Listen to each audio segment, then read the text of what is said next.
we now moved to 2016, and I think the Mount Edelstone, which was a really fascinating wine because I think we opened it yesterday at about 1 o'clock or 12 o'clock or something. And I had a little taste at like 8 o'clock last night, and it had really changed. I would have liked to have shared it with everybody, but it really changed quite a lot in the glass.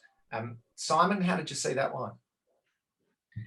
Yeah, it was tasting it at a half-hour interval where I had access to the wine. It's almost still a tale of two wines, and that's not because it oxidized or anything like that. It was just, for me, quite a typical austere nature to Edelstone upon opening, and then it evolves in the glass to something really luscious and with this, delicious black fruit character. Just a touch of eucalypt from the start, which then moves into an olivaceous character, and then you have that lovely tannin structure again, which just enhances some of the spice character. The alcohol is never overwhelming, and it's just such a well-balanced in-check wine again. I think for me, what typifies your wines always is that balance and harmony, which so many other wineries just can't really achieve. What about you, Jenny? You've seen the odd bottle of Mount Edelstone in your time? I have. I'd like to concentrate on one thing and maybe get your response there, Stephen and Prue, and that is it is deadly concentrated. I mean, that's goes without saying to a degree. That is part of the style. But is this sustained tannin push that I thought marked this vintage possibly more than previous vintages? I could be wrong. And it is that degree of tannin that leads me directly to the cellar with this wine. I would not be broaching this wine for some time to come. And again, it is assured, I should say, of a long life, but it is a slightly different Mount Edelstone for me, and maybe my memory's failing, but for me it is in a different level, and it is because of that concentration and tannin, I think. What's your feeling, can I ask? That's a good observation.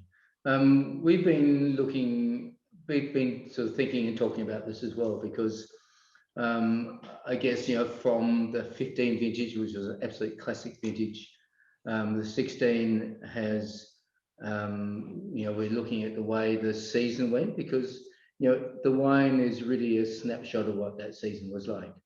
And Mount Edelstone, over those 60 years has sort of been going along this line of different types of vintages, but it always has that sage pepper characteristic, the dark fruits. And it has some red fruits that go in and out, depending on the season as well. But it's got that Eden Valleyness. It's got that Eden Valleyness in terms of its acid profile and in terms of its really fine velvety tannin profile.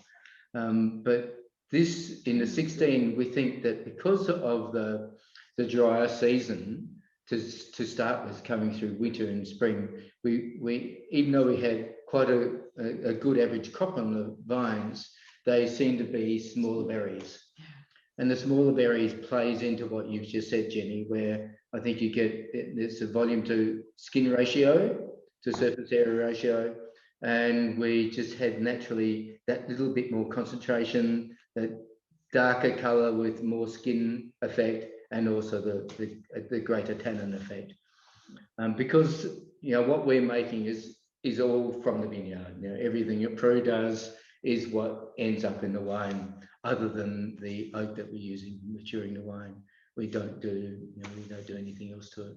So these are just the natural tannins, but I think for us, what's really critical when we look at picking the vintage, and exactly what I was doing this morning, and I'll be doing again this afternoon, is being out in the vineyard, tasting the fruit, deciding on the maturity for picking.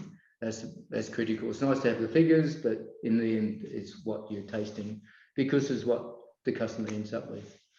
And getting the mature tannins even if there's a greater density of tannin, you want those tannins to be mature. And I think that's what the 16 has really shown us, that you can have a really interesting season that produces a wine that's a little bit like a super version of the previous vintage in terms of, you know, the fruit characters, in terms of the spice and everything else, and in terms of tannin. And I think that's what the 16 is. It's sort of like a wound up, the volume controlled a little bit in the structure and texture of the wine. Thank you. Alyssa, how did you see it?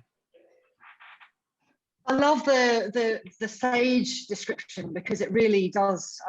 It's part of that multi-layered, complex character that I saw, with a bit of licorice and also that eucalypt that Simon mentioned as well, just as a little breeze of it, not affecting the wine, but just as a really kind of added lift.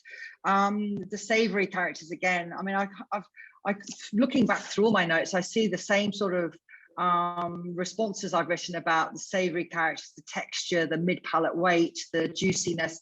In particular with the Mount Edelstone, though, I think before I'd even sipped it, my mouth was watering. You know, just to smell the wine was so wonderful. It's like, it's just, you know, yeah, I'm in awe of it.